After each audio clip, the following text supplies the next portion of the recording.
할렐루야. 사랑하는 성도 여러분, 평안한 하루 보내고 계십니까? 오늘은 잠언 20장 말씀으로 함께 은혜를 나누고자 합니다. 제가 봉독하겠습니다. 포도주는 거만하게 하는 것이요 독주는 떠들게 하는 것이라. 이에 미혹되는 자마다 지혜가 없느니라. 왕의 진노는 사자의 부르짖음 같으니 그를 노하게 하는 것은 자기의 생명을 해하는 것이니라. 다툼을 멀리하는 것이 사람에게 영광이거늘 미련한 자마다 다툼을 일으키느니라.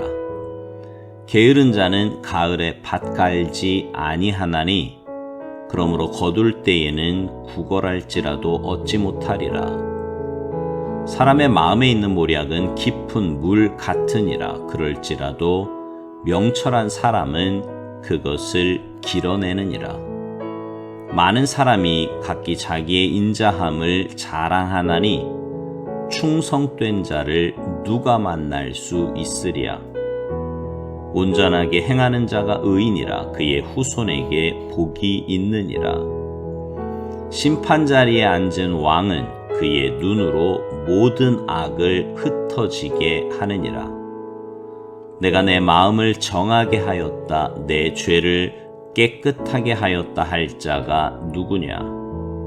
한결같지 않은 저울추와 한결같지 않은 되는 다 여호와께서 미워하시느니라.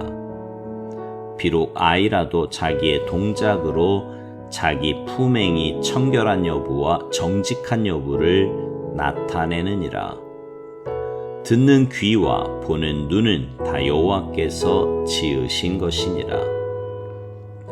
너는 잠자기를 좋아하지 말라. 내가 빈궁하게 될까 두려우니라. 내 눈을 뜨라. 그리하면 양식이 족하리라. 물건을 사는 자가 좋지 못하다 하다가 돌아간 후에는 자랑하느니라. 세상에 금도 있고 진주도 많거니와 지혜로운 입술이 더욱 귀한 보배니라. 타인을 위하여 보증선자의 옷을 취하라. 외인들을 위하여 보증선자는 그의 몸을 볼모 잡을지니라. 속이고 취한 음식물은 사람에게 맛이 좋은 듯하나 후에는 그의 입에 모래가 가득하게 되리라. 경영은 의논함으로 성취하나니 지략을 베풀고 전쟁할지니라. 두루 다니며 한담하는 자는 남의 비밀을 누설하나니 입술을 벌린 자를 사귀지 말지니라. 자기의 아비나 어미를 저주하는 자는 그의 등불이 흑암 중에 꺼짐을 당하리라. 처음에 속히 잡은 산업은 마침내 복이 되지 아니하느니라. 너는 악을 갚겠다 말하지 말고 여호와를 기다리라. 그가 너를 구원하시리라. 한결같지 않은 저울추는 여호와께서 미워하시는 것이요 속이는 저울은 좋지 못한 것이니라. 사람의 걸음은 여호와로 말미암나니 사람이 어찌 자기의 길을 알 수 있으랴. 함부로 이 물건은 거룩하다 하여 서원하고 그 후에 살피면 그것이 그 사람에게 덫이 되느니라. 지혜로운 왕은 악인들을 키질하며 타작하는 바퀴를 그들 위에 굴리느니라. 사람의 영혼은 여호와의 등불이라. 사람의 깊은 속을 살피느니라. 왕은 인자와 진리로 스스로 보호하고 그의 왕위도 인자함으로 말미암아 견고하니라. 젊은 자의 영화는 그의 힘이요 늙은 자의 아름다움은 백발이니라. 상하게 때리는 것이 악을 없이 하나니 매는 사람 속에 깊이 들어가느니라. 아멘. 마태복음 13장이나 마가복음 4장에 보면 씨 뿌리는 비유가 나옵니다. 여러분 다 아시죠? 그 4개의 밭이요. 그 예수님의 씨 뿌리는 비유를 통해서 가르쳐 주시는 진리가 뭐예요? 그 바탕의 중요성을 말씀하고 있는 거예요. 옥토에 떨어진 씨만 뿌리가 내리고 싹이 나고 많은 열매를 맺었다는 겁니다. 다른 곳에 무슨 길가, 돌짝밭, 가시떨기 이런 곳에 떨어진 씨앗은 그 씨앗을 받아들이고 키워서 열매 맺을 바탕이 안 되어 있기에 전부 실패했다는 겁니다. 옥토만이 씨앗을 받고 뿌리 내리고 열매를 맺을 바탕이 되어 있었던 거예요. 농사를 짓는 데는 이렇게 바탕이 중요합니다.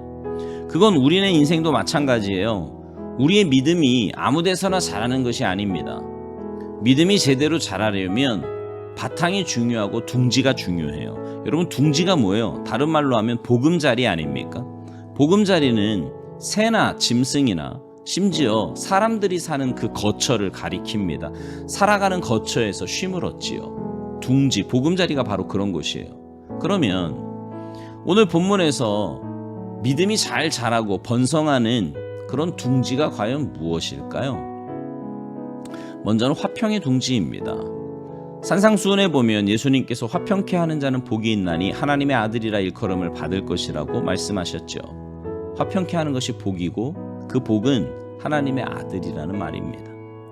여러분, 하나님의 아들이라는 복 이상의 복은 없어요. 하나님의 아들은 복이 있는데 화평케 해야만 한다는 말이지요. 하나님의 아들이 가는 곳마다 불화를 조성한다면 그 사람의 믿음이 제대로 설 수 있겠습니까? 하나님의 아들, 딸이 된 사람은 언제 어디서나 화목해 하는 사명이 있는 겁니다. 그런 사람에게서 믿음은 자라는 거고 번성하는 거예요.